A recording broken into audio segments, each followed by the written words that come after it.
ഈ NH66 മുക്കിന് toll പ്ലാസകളും വരുന്നതിന് മുമ്പും ഇവിടെ ഒരു റോഡ് ഉണ്ടായിരുന്നു. വളാഞ്ചേരിയിൽ നിന്ന് കോഴിക്കോട്ടേക്കും തിരിച്ചും ജനങ്ങൾ യാത്ര ചെയ്തിരുന്ന റോഡ്.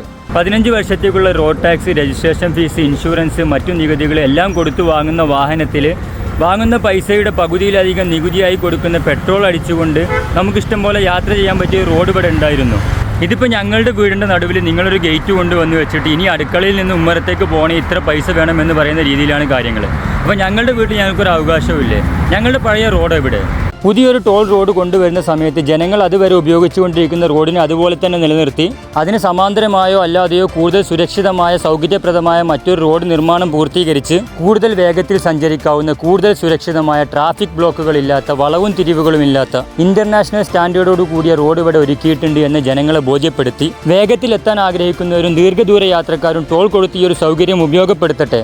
സാധാരണക്കാരായ നാട്ടുകാരായ ജനങ്ങൾ അവരുടെ കൂടെ നികുതിപ്പണം കൊണ്ട് നിർമ്മിക്കപ്പെട്ട പഴയ റോഡിനെയോ അല്ലെങ്കിൽ ടോൾ കൊടുത്തു പോകാവുന്ന പുതിയ റോഡിനെയോ അവർക്കിഷ്ടമുള്ളത് തിരഞ്ഞെടുക്കട്ടെ. അതല്ലേ ജനാധിപത്യം?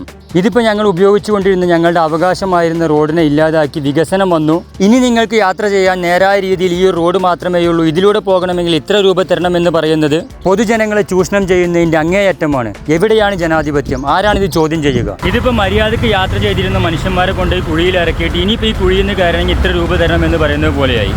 വല്ലാത്തൊരു ചതിയായിപ്പോയി സത്യത്തിൽ.